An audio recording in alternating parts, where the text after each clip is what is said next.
So, what if the government offered a 401k style plan to pretty much every worker who doesn't already have one? It's a huge idea, right? Well, a new proposal is trying to tackle one of the biggest challenges out there, the retirement savings gap.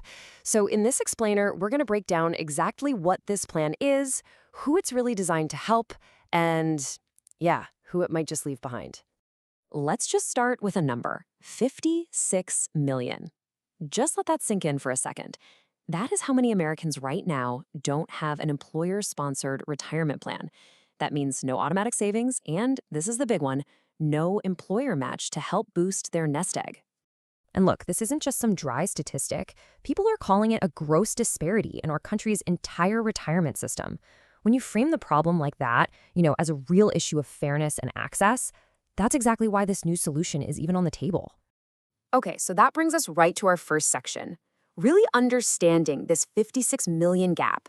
This is the core problem, the big why that this whole government proposal is trying to solve. This really gets to the heart of it. It's not just about not having a savings account. It's about missing out on those matching contributions.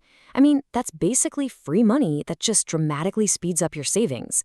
And for millions of people, this key tool for building wealth is completely out of reach. So what's the big idea to fix this? Well, in a nutshell, it's a government-run 401k. And you know what? The idea isn't coming out of thin air. It's actually modeled on a system that's already been up and running successfully for years. And that model is the Thrift Savings Plan. You might have heard of it as the TSP.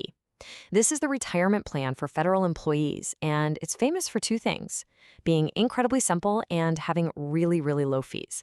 So the proposal is basically to take this proven framework and just open it up to a much, much wider audience. Okay, so how would it actually work? This breaks it down really nicely.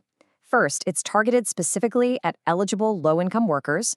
Second, the government would provide a 50% match on what you put in. So think about it. If you save $2,000, the government just adds another $1,000. Pretty great, right? Now, that match is capped at $1,000 a year. And finally, you'd get access to simple, low-fee stock and bond funds, just like the ones in the federal TSP. All right, now that the mechanics are clear, the big question is, who really comes out on top with a plan like this?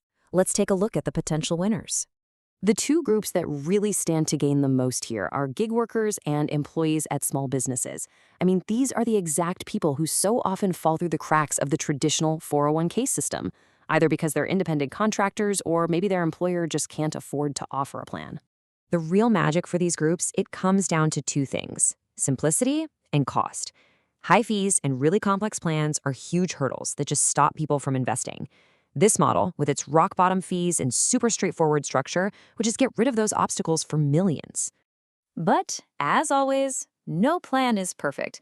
To really get the full picture, we've got to look at the other side of the coin.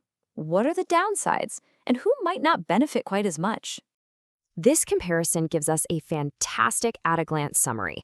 On one side, you've got our winners: gig workers, small business employees.